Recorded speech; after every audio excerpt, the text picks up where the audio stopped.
नमस्कार, आप लोग देख रहे हैं एवीएस न्यूज। मैं आप लोगों के साथ तेज भारद्वाज। आइए रुक करते हैं खबरों की ओर।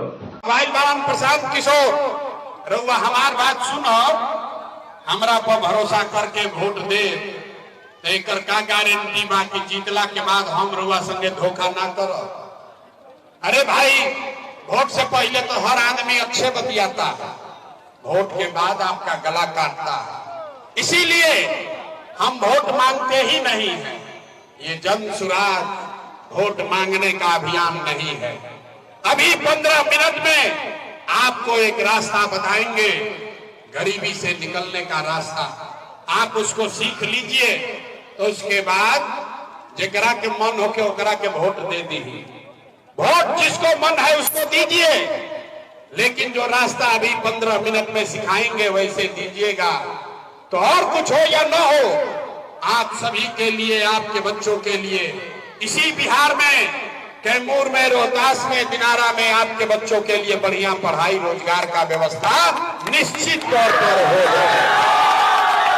और अगर ना होके तब नेताजी का नहीं, विधायक सांसद का नहीं, मंत्री का नहीं, अपना बेटा, अपना भाई प्रशांत किशोर का गला पकड़िएगा। तो जिसको जिसको ये रास्ता सीखना है, अभी 15 मिनट में हमारे बात पर भरोसा नहीं करना है, अपने आंख से देखना है, पूरा बात समझना है। ठीक लगे तो इसको अपनाना है, और न ठीक लगे तो जैसे जिंदगी चल रहा बा वैसे चलावल जाए। तब भाषण हो गई खत्म, भाषण हो गई खत्म। अब 15 मिनट में आपको ये सीखना है रास्ता, और आपको सिखाने के लिए 3 गो सवाल पूछेंगे। सब आदमी से 3 गो सवाल पूछो।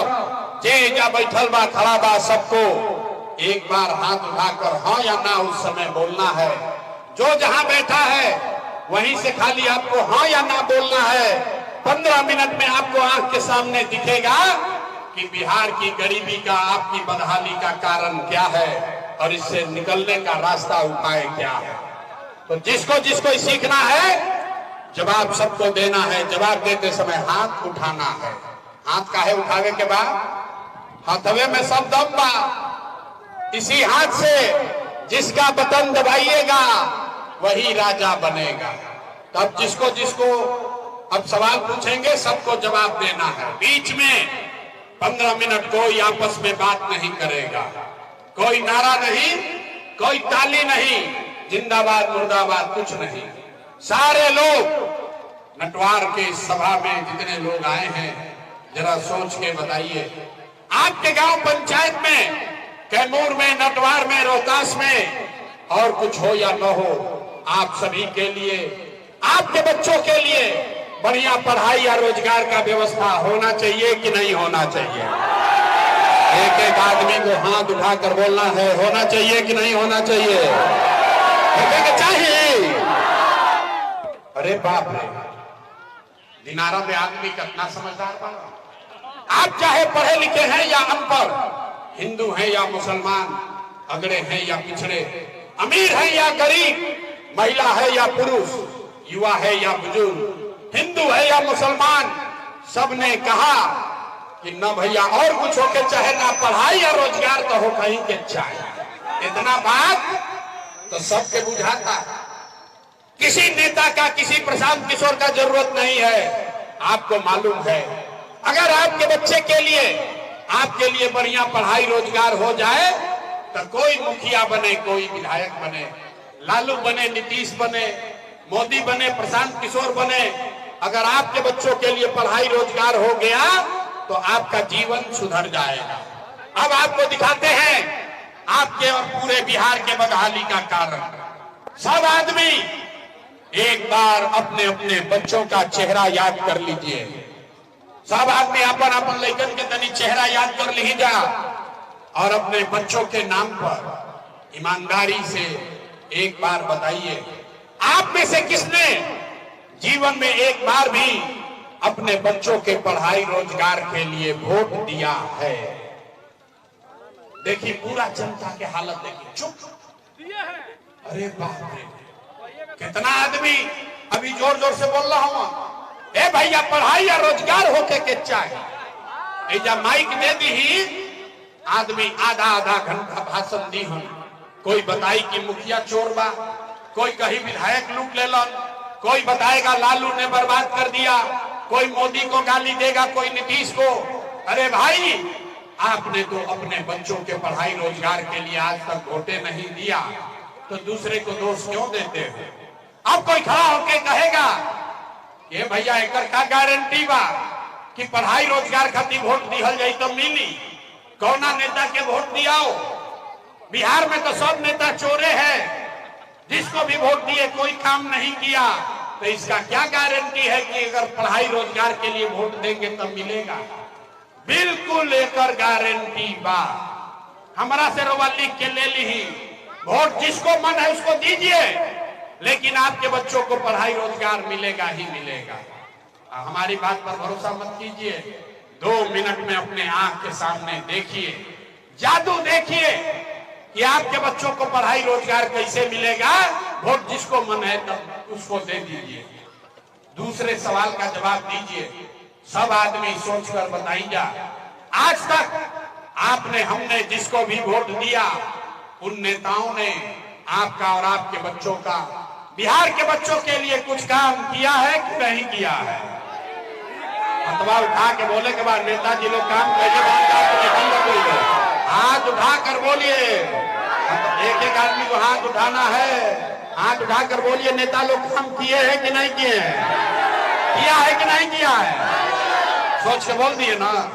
अब पलटिएगा मत, अब पलटे के नहीं थे, वीडियो में रिकॉर्ड भइल बा।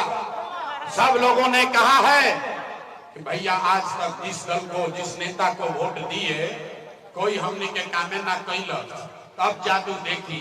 हम गिनवावे शुरू करता नहीं, सही बोला तब हाँ बोले के बाद, ना बोल गलत बोला तो ना बोल दे, बात खत्म होई। रउआ आंख के सामने दिखी कि राउर लड़का के पढ़ाई रोजगार कैसे मिली। पूरा बिहार में, दिनारा में, नटवार में, यहां सभा में आए बहुत सारे लोगों ने 5 किलो अनाज के लालच में मोदी जी को, भाजपा को वोट दिया है। तो बिहार में चाहे जितना चोरी भ्रष्टाचार बा, 1 किलो चोरी करके 4 किलो अनाज यहाँ के गरीब को मिल रहा है कि नहीं मिल रहा है? अथवा उठा के बोले के बाद लड़का बोला उठाओ थोड़ा सा, 4 किलो अनाज मिल रहा है कि नहीं मिल रहा है? आपने हमने वोट दिया हिंदू मुसलमान बन के।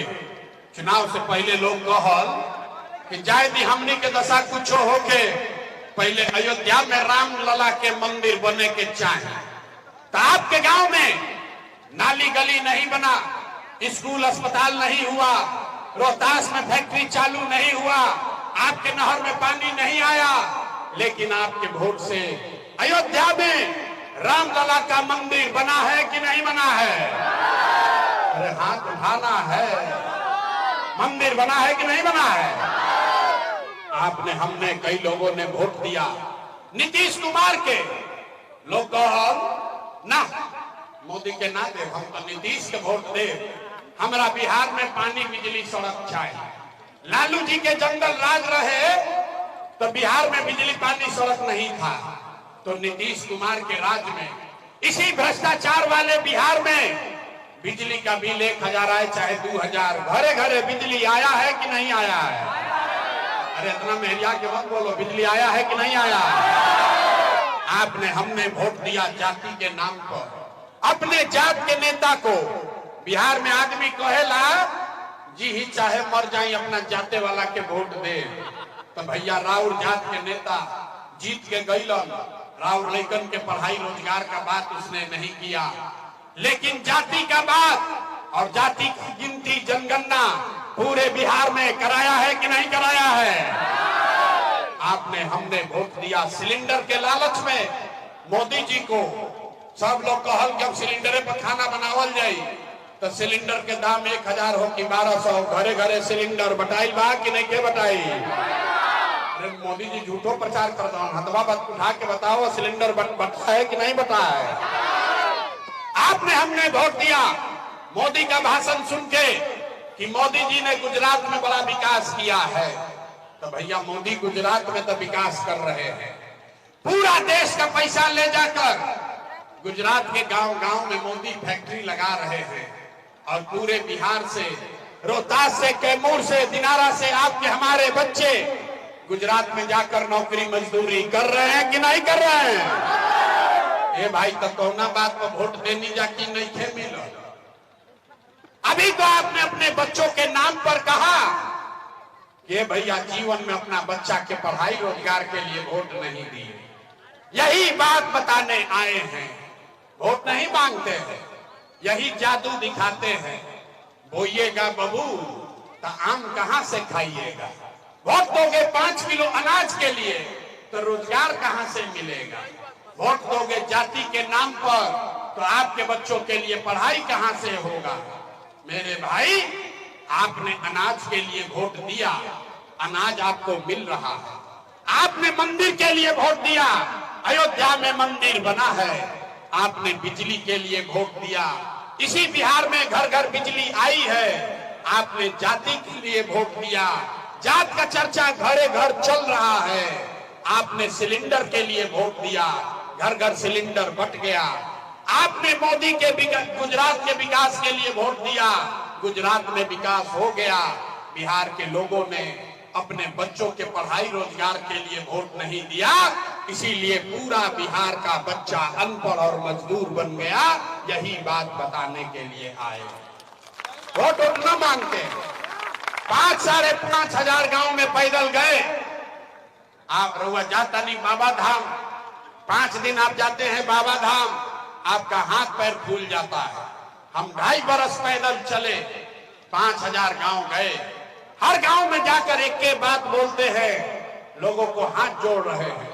मेरे भाई, अगर आप अपना और अपने बच्चों का चिंता नहीं करोगे तो कोई नेता कोई दल दुनिया में कोई आपके बच्चों की चिंता नहीं करेगा। काहे करी भाई? जब रउआ अपन लड़का के चिंते नहीं थे तो लालू, नीतीश, मोदी, प्रशांत किशोर आपके बच्चे का चिंता क्यों करेगा? अब अभी आपको दिखाते हैं कि आपको अपने बच्चों की चिंता है कि नहीं है। फिर गरीबी से निकलने का एक मंत्र सिखाएंगे। सब आदमी अंतिम सवाल जरा सोच के बताइए, और कुछ हो या ना हो, आपको अपने बच्चों की चिंता है कि नहीं है? एक एक आदमी के हाथ उठावे के बाद हाथ उठाकर बोलिए, अभी कलाई खुली। हाँ, अभी दिखाई पाई ना सामने से? हाथ उठाकर बोलिए, अपने बच्चों की चिंता है कि नहीं है? है? अरे जोर से बोलो, है? इतना सब इतना खून चूस लिया है कि मुंह में आवाजें नहीं है। बोलो, बच्चों की चिंता है कि नहीं है? हाथ उठाकर बोलिए, न तो बात आगे ना बढ़ेगा। हाथ उठाकर बोलिए, बच्चों की चिंता है कि नहीं है? है? पूरा का पूरा नटवार के लोग सबका सब झूठ बोल रहा, सारे लोग झूठ बोल रहे हैं। हम आपके मुंह पर कह रहे हैं, आपके गांव में आए हैं मार्केट में, आपके मुंह पर कह रहे हैं, सबका सब झूठ बोल रहा है। आपने कहा कि आपको आपके बच्चों की चिंता है।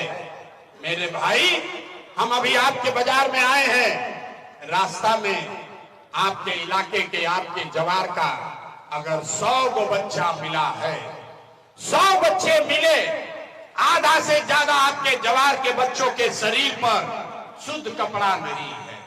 आप जाके किसी गांव में देखिए, यहां सभा में जितने बच्चे हैं देख लीजिए, ज्यादातर बच्चों के पैर में इस बरसात में भी एक हवाई चप्पल भी नहीं है।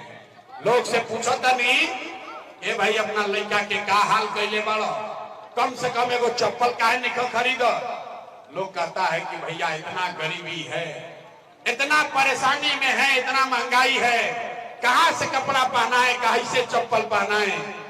अरे मेरे भाई, जिन नेताओं ने आपका बिहार का ये हाल कर दिया कि आधे से ज्यादा बच्चों के शरीर पर कपड़ा नहीं, पैर में चप्पल नहीं, खाने के लिए भरपेट भोजन नहीं, आपका बच्चा बीमार पड़ता है तो दवा डॉक्टर अस्पताल नहीं, वही नेता अभी 3 महीना के बाद आएगा यही वोट मांगने, तो जितना लोग हाथ उठाए थे इसमें से ज्यादातर लोग जाति के नाम पर 500 रुपया के लालच में मुर्गा भात खा के 2 पाउच पर सौदा करके लालू के डर से मोदी और मोदी के डर से लालू का नारा लगाकर इन्हीं हाथ से, इसी हाथ से उस नेता का बटन दबाकर आप उसको राजा बनाओगे और यहां कह रहे हो कि हमको बच्चों का बड़ा चिंता है।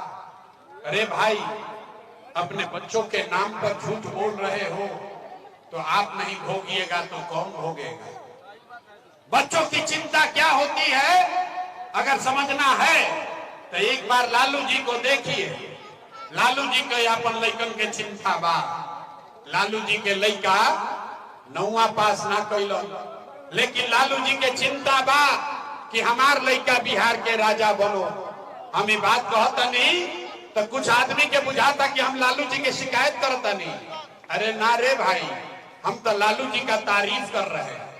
लालू जी इतने अच्छे बाप हैं, लड़का 9वां नहीं पास किया लेकिन चाहते हैं कि वो बिहार का राजा बने। आप अपना दशा देखिए, आपका बच्चा मैट्रिक पास कर लिया, IAA BA कर लिया, उसको चपरासी का भी नौकरी नहीं मिला, लेकिन आपको उसका कोई चिंता नहीं है। आप तो जात का झंडा उठाकर घूमे जा रहे हैं। गांव में चलते हैं, पूछी लाए भाई केकरा के वोट देले रहो। आदमी करता है वक्तियाली भाजपा के देले रहे। पूछे काहे? सुनिए बिहार के लोगों का दुर्दशा। पूछे भाजपा को वोट काहे दिए थे? बोला मोदी जी का सीना है 56 इंच का। मोदी जी के सीना में 56 इंच के सब मियां जी लोग के मार के भगा दी हम, पाकिस्तान के 4 गो टुकड़ा कर दी हम। देखिए बिहार के लोगों का दुर्दशा। यहाँ नटवार के गांव में, दिनारा के गांव में बैठ के रउआ ही बुझाता कि मोदी के सीना 50 इंच बा कि 56 इंच, लेकिन बिहार भर के राव रापन लइकन के खैला बिगैर सीना सिकुड़ा के 15 इंच भइल बा। ई रउआ नइखे बुझात रे भाई, तो कैसे सुधार होई? कैसे सुधार होई? आदमी कहता ने भैया कोई विकल्प ना रहे। अब रउआ आइल बानी, रउआ आगे आगे चली, रउआ हमनी के गर्त से निकाली, बिहार के सुधारी, हमनी के सब राउर साथ दिया जाए। हम आपको बोल रहे हैं हाथ जोड़कर कैमरे पर, एगो प्रशांत किशोर को छोड़िए, अगर 10 को प्रशांत किशोर आ जाए हम, तब भी बिहार नहीं सुधर सकता। जब तक आप नहीं सुधरिएगा तब तक कोई बिहार को नहीं सुधार सकता। बिहार में आदमी के सुधार ही के नहीं थे। 5 बरिस बैठ के आदमी नरक के जिंदगी जियता। जहां गांव में चल जाए, ए भैया इधर नाली गली नहीं थे, ए भैया पढ़ाई नहीं थे, ए भैया बड़ा भ्रष्टाचार बा, ए भैया जियल मुहाल बा, घर नहीं थे, पढ़ाई नहीं थे, रोजगार नहीं थे, दवा दारू नहीं थे। आज जैसे ही चुनाव आई कि सब बात भुलाई। वोट के दिन ए भाई हमारा जात के खड़ा बा, चलो अब क्या उनके के वोट दिया। वो नेता चोर है, बदमाश है, डकैत है, आपका और आपके बच्चों का लूट कर ले गया है, लेकिन अपना जात का है तो उसी का जाकर बटन दबाओगे तो कैसे सुधार होगा? आप बताइए। लोग कहता है भैया बिहार में सुधार होके के चाहे। अरे भाई यहाँ के लोगों को सुधरना नहीं है, हम जानते हैं। लोग कहता भैया प्रशांत किशोर आइल बड़न, बहुत पढ़े लिखे आदमी हैं, 3 बरिस पैदल चले हैं, ये सुधार सकते हैं। हम आपको कह रहे हैं ये सुधरने वाला नहीं है। यहाँ हम गांव में जाता नहीं, आदमी कहता भैया बड़ा भ्रष्टाचार बा। सुनिए, लोग कहता है भैया बड़ा भ्रष्टाचार बा। पूछता नहीं के भ्रष्टाचार कैला करता? कहे भैया मुखिया नाली गली नहीं खन बनावो, राशन कार्ड में 2-2.5 हजार रुपया मांगत, इंदिरा आवास तो मिलते नहीं थे, 20-25 हजार घूस लागता। तनी याद करी, 3 बरिस पहले मुखिया के चुनाव भई। जब मुखिया के चुनाव रहे तो 500-500 रुपया लेके वोट बेचनी रहुआ, मुर्गा भात खा के वोट देनी जात के नाम पर रहुआ, 2-2 गो पाउच पर वोट के सौदा कैनी रहुआ। तो राउर मुखिया विधायक चोर ना होई हम तो हरिश्चंद्र होई हम रे भाई। बिहार के आदमी के इतना दुर्दशा बा कि उनका चोरियों नहीं थे करे आप। अरे जिस मुखिया विधायक को 500 रुपया के लालच में जात के नाम पर मुर्गा भात खाकर वोट आप देते हैं, वही जब जीत कर आता है आपके और आपके बच्चों के हलक में उंगली डाल के 10,000 20,000 घूस लेता है और आप बाप बाप चिल्लाते हैं कि बिहार में बड़ा भ्रष्टाचार है, कैसे सुधार होगा? तो हमको मालूम है, हम कतनो चिकर ली ऐजा के आदमी सुधरी अन्ना। इसीलिए आपको एक रास्ता अभी बताएंगे, उस रास्ते को सीख लीजिए, उसके बाद अपने जात वाले को वोट देना है उसी को दो, लेकिन कम से कम इस रास्ते से दीजिएगा तो आपका सुधार होगा, आपका गरीबी खत्म होगा। इस बार एक संकल्प, एक रास्ता आप याद कर लीजिए, जिसको भी वोट देना है दीजिए, लेकिन एक संकल्प लीजिए, एक बार जीवन में संकल्प लीजिए कि जिन नेताओं ने बिहार को लूटा है, आपका और आपके बच्चों का हक मारा है, आपके पेट पर लात मारा है, बिहार का ये दुर्दशा किया है, वो आपके गांव का है या जात का, आपके दल का है या विचारधारा का, उसको वोट नहीं देना है। तो अगर सब आदमी सहमत, ताली नहीं क्या बजावे के, ताली ना बजवाई, ताली बजावे के बारी अभी आवता। सब आदमी अगर बात से सहमत है तो हाथ उठाइए, एक एक आदमी पीछे तक हाथ उठाइए और बताइए, जिन नेताओं ने बिहार को लूटा है उसको वोट देना है कि नहीं देना है? अरे भाई जोर से बोलो, देना है कि नहीं देना है? आपके जाति का होगा तो दोगे कि नहीं दोगे? आवाज नहीं आया, दीजिएगा कि नहीं दीजिएगा? हिंदू मुसलमान करेगा तो दोगे कि नहीं दोगे? 2,000 रुपया देगा तो दीजिएगा कि नहीं दीजिएगा? नहीं दीजिएगा? अरे हम तो जाने थे नटवार का आदमी होशियार है, बड़ा बुर्बक है। अरे भाई, राउर पैसा कोई चोरी करके लूट के ले गए, अब वापस आके दी तो लिहल जाए कि ना लिहल जाए? लिहल जाए ना। तो आप बताइए, पिछला 5 वर्ष में राशन कार्ड बनाने में आपसे घूस लिया है कि नहीं लिया? जोर से बोलिए, राशन कार्ड बनाने में घूस लगा है कि नहीं लग रहा है? बिजली का बिल गलत आ रहा है कि नहीं आ रहा है? थाना में पुलिस वाला लोग पैसा ले रहा है कि नहीं ले रहा है? बीडीओ सीओ ब्लॉक में जमीन के दाखिल खारिज में पैसा ले रहा है कि नहीं ले रहा है? गाँवे गांव घरे घर 100 रुपया के शराब 300 रुपया में बेचा था कि नहीं क्या बेचा? बेचा था। अरे शराब बिक रहा है कि नहीं बिक रहा है? अरे भाई, तो 5 बरिस हमनिए के पैसा लूट के ले गया है, और वही में से आके 1,000 2,000 देगा तो पैसा अपने है, पैसा लेना है। लेकिन पैसा लेने के बाद गरीबी से निकलने का एक मंत्र याद कर लेना है। इस बार एक संकल्प लीजिए, गरीबी से निकलने का संकल्प लेना है। एक बार जीवन में एक बार जब आप वोट दीजिए तो ये संकल्प लेकर जाइए, इस बार वोट किसी नेता के लिए नहीं, किसी दल के लिए नहीं, जात के लिए नहीं, हिंदू मुसलमान के लिए नहीं, 5 किलो अनाज के लिए नहीं, नाली गली के लिए नहीं, मंदिर मस्जिद के लिए नहीं, लालू नीतीश मोदी प्रशांत किशोर के लिए नहीं। जीवन में एक बार वोट अपने अपने बच्चों के लिए देना है, बिहार में शिक्षा और रोजगार के लिए देना है। ताली नहीं क्या बजावे के? अब हाथ उठाकर मुट्ठी बांधकर संकल्प लीजिए। अगर सब लोग सहमत होके तो हाथ उठाइए, पीछे तक देख रहे हैं जो खड़ा बा ओकरो हाथ उठावे के बाद अब जोर से बताइए, अपने बच्चों के लिए वोट देना है कि नहीं देना है? अपना लइकन खाती वोट देवे के बाद कि नहीं के देवे के? लइकन खाती देवे के बाद कि जात खाती देवे के बाद? आधा आदमी को बुझाया नहीं, संकल्प ले लेनी। अब सभा से निकल के जाई तो पूछबे भैया लइकन के वोट देवे से का होई? ये तो बताइबे ना कैलन कौना दल के वोट देवे के बाद। हम आपको दिखाते हैं जादू कि आपके बच्चों के लिए वोट देने से क्या होगा। आपने मोदी का चेहरा देखकर वोट दिया तो चाय बेचने वाले मोदी देश के राजा हो गए। आपने लालू जी का चेहरा देखकर वोट दिया तो भैंस चराने वाले लालू यादव 30 बरस से बिहार के राजा हैं। आपने नीतीश कुमार का चेहरा देखकर वोट दिया तो वैद्य का लड़का नीतीश कुमार 20 बरस से आप पर हम पर शासन कर रहे हैं। एक बार अपने भाई अपना बेटा प्रशांत किशोर का बात मानिए, एक बार अपने बच्चों का चेहरा देखकर वोट दीजिए, आपके वोट में इतना ताकत है, आपके बच्चे भी बेरोजगार नहीं रहेंगे। अब अगर बुझा गई तब अब हाथ उठाई, अब फिर से संकल्प दोहराइए।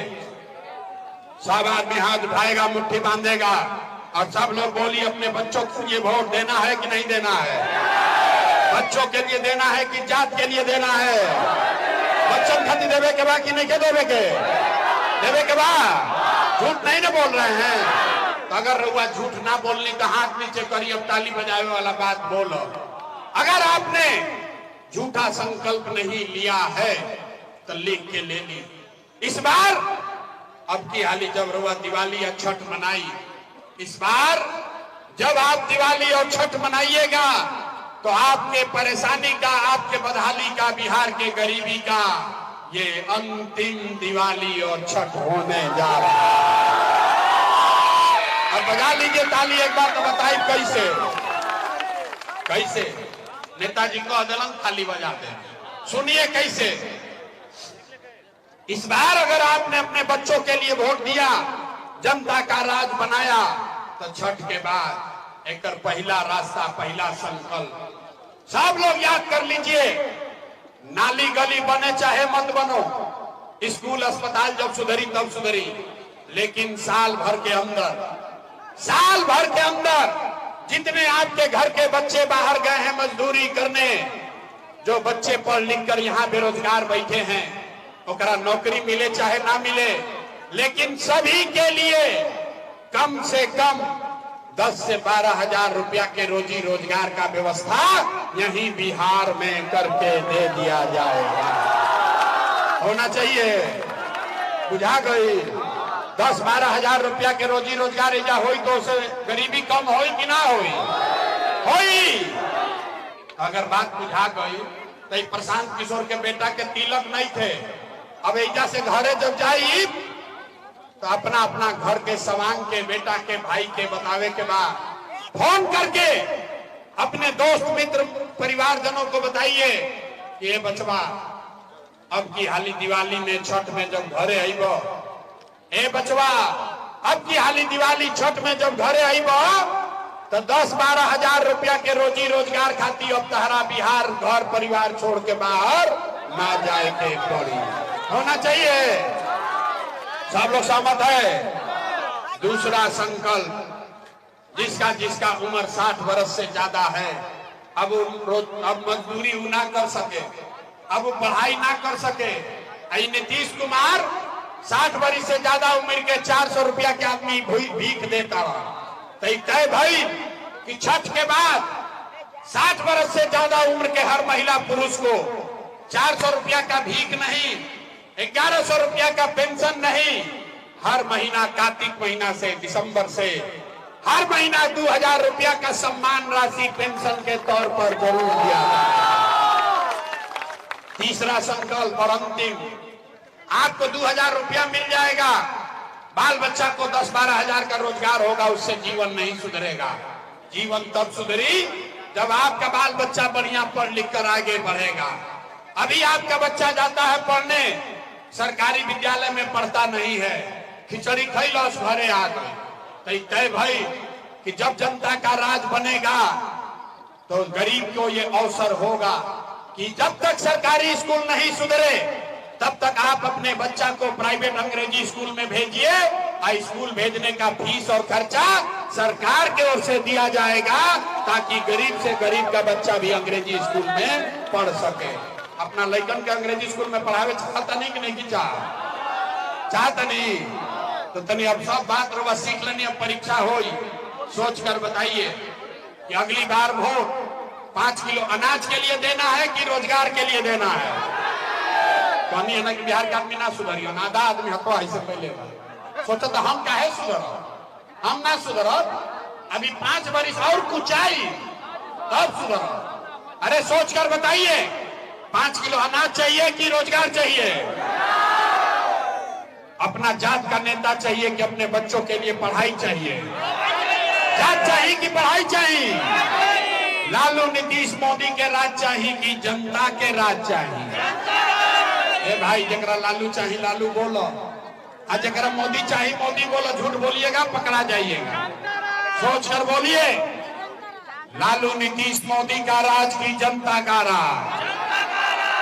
देखो कहनी ना कि बिहार के आदमी ना सुधरिए, देखो हाथ देखो कितना आदमी हाथ वाली नीचे करिए। अरे भाई दम है तो लालू बोलो, दम है तो मोदी बोलो, काहे लुका रहे हो? हाथ उठाकर बोलो, लालू नीतीश मोदी का राज की जनता का राज। झूठ नहीं ना बोले। नीतीश कुमार रहें कि जय हम? भाई जोर से बोलो, नीतीश कुमार रहेंगे कि जाएंगे? नीतीश कुमार रहेंगे कि जाएंगे? आवाज नहीं आया। नीतीश कुमार रहें कि जय हम? रहें कि जय हम? अब मोदी आई हम। अरे रुको भाई, मोदी आई हम ना कही हम कि सब लोग नीतीश के वोट दे दिया जाए तो दियाई, काहे ना दियाई? अरे हमारा सभा में आइला तो मोदी के ना दियाई। अभी काल मोदी आई हम तो मोदी मोदी मोदी करके हो जाएगा। अभी फैसला होगा, 1 मिनट में फैसला होगा कि मोदी के कहने पर वोट देना है कि नहीं देना। आप फैसला कीजिए। रुको भाई, आप बताइए, वोट बिहार का तो फैक्ट्री कहाँ लगना चाहिए, बिहार में कि गुजरात में? वोट भी सोच के, वोट बिहार में, वोट बिहार का तो फैक्ट्री कहाँ लगना चाहिए, बिहार में कि गुजरात में? बिहार में कि गुजरात में? तो बोलो भैया, बिहार में कि गुजरात में? जे मोदी के वोट दे ले बाप, देखो उधर मुंह कैसे छुपाई। सब लोग सोच के बताइए, 15 वर्ष में मोदी ने फैक्ट्री कहाँ लगाया, बिहार में कि गुजरात में? अरे मोदी मोदी चिल्लाए वाला आदमी मुंह में ऐसे लुकाई बढ़ गया। अब बोलो डर से, 15 वर्ष में मोदी ने फैक्ट्री कहाँ लगाया, बिहार में कि गुजरात में? बिहार में कि गुजरात में? तो बिहार वोट लीजिएगा, बिहार में फैक्ट्री लगेगा, गुजरात में तो नीतीश कुमार तो गई रैयन की जय हो, रैयन की जय हो। जोर से बोलो भैया, हाथ उठा के नीतीश कुमार रैयन की जय हो। बोलिए नीतीश कुमार को रैयन की जय हो, जय हो। तो नीतीश मोदी चल गए, बच गए लालू। अब देखो, अभी मोदी वाला लोग छुपाई लन जब लालू के बारी बार। ए भैया, कोई के लालू के ललटेन चाहिए? ए भाई, लालू का ललटेन चाहिए? अब भारत रंगदारी चाहिए? जोर से बोलिए, लालू का ललटेन चाहिए? देखा जाए लालू के वोट देने बच्चों पाई बा डरे। अरे भाई, लालू को वोट देना है, लालू का ललटेन चाहिए? अब भारत रंगदारी चाहिए? नहीं चाहिए ना, झूठ बोल रहे हैं, नहीं चाहिए। हाथ उठाकर बताइए, लालू का ललटेन चाहिए कि नहीं चाहिए? चाहिए कि नहीं चाहिए? तो लालू नीतीश मोदी तीनों चल गए तो के बचल? जनसुराज गैलन भाड़ में। अरे भाई, के बचल? दिनकर ने सिखाया, महाकवि दिनकर ने कहा कि सिंहासन खाली करो कि अब जनता आती है। अब बिहार में लालू नीतीश मोदी का राज नहीं चाहिए, जनता का राज होना चाहिए। होके कि चाहिए ना? अब तनी जोर से बोलो, लालू नीतीश मोदी तीनों गैलन, के बचल? कौन बचा? हाथ उठाइए, कौन बचा? लालू नीतीश मोदी तीनों साहब, कौन बचा? कौन बचा? कौन बचा? अरे जोर लगाकर बोलो, कौन बचा? लालू नीतीश मोदी तीनों साहब, कौन बचा? अब बिहार में लालू नीतीश मोदी का राज नहीं, जनता का राज होना चाहिए। होना चाहिए ना? होगा कि चाहिए? तो पूरा ताकत से बोली, जय बिहार ना, दम नहीं थे, जय बिहार। लोग सब सुन के कहता है, ये भाई इतना बढ़िया बढ़िया बतियावत रहा, अपना खातिर क्या चाहता? लोग बुझाता, कुछ आदमी के बुझाता कि हम आइल में नहीं जब मुख्यमंत्री बने तरुआ हमरा के नहीं थी जाना। हम इतना छोटा सपना लेके पैदा नहीं थी गई। हमार बाबा ऐसे मजदूरी करत रहा, बैलगाड़ी चलावत रहा, बाबूजी हमार डॉक्टर रहा। इतना छोटा सपना लेकर पैदा नहीं हुए हैं। ये पसीना मुख्यमंत्री बनने के लिए नहीं बहा रहे हैं, इतना मेहनत इतना पसीना इसलिए बहा रहे हैं कि ये सपना लेकर आए हैं कि अपने जीवन काल में एक ऐसा भी दिन देखे जब इसी बिहार में हरियाणा पंजाब से गुजरात महाराष्ट्र से लोग रोजी रोजगार नौकरी करने आए, तब मानेंगे कि बिहार में विकास हो। सब लोग तैयार है भाई? होना चाहिए कि नहीं? तो जरा पूरा ताकत से बोलो भैया, जय बिहार, जय बिहार। 4 महीना रह गई, अब 4 महीना में जीवन बदले वाला बा। बोली अब की हाली बदला जाए कि 2030 में? ए भाई कुछ लोग कहता ना 2030 में, सोच के बोलिए। बदलाव अभी चाहिए कि 2030 में? अभी चाहिए कि 2030 में? तय हो गई तो हम रुआ से वोट मांगनी ना, पैसा चंदा हम ली ना। अगर बात ठीक बुझाई होके तो और कुछ नहीं, जाने से पहले एक बार हाथ उठाकर आशीर्वाद दीजिए और बताइए ये प्रयास होना चाहिए कि नहीं होना चाहिए? बिहार में बदलाव होना चाहिए कि नहीं होना चाहिए? ये दुष्ट भ्रष्टाचारियों का राज हटना चाहिए कि नहीं हटना चाहिए? बिहार में जनता का राज कायम होना चाहिए कि नहीं होना चाहिए? होना चाहिए। तो बोलिए पूरी ताकत से, जय बिहार, जय बिहार, जय बिहार। हम अभी सुनी, हम पुलिस सिपाही लेके ना चली, सिपाही जी खड़ा बालन अपना मन से। हम अभी आवत हनी गाड़ी के पास, जरा मिले के बाद फोटो खिंचावे के बाद हाथ मिलावे के बाद चली, धक्का धुक्की मत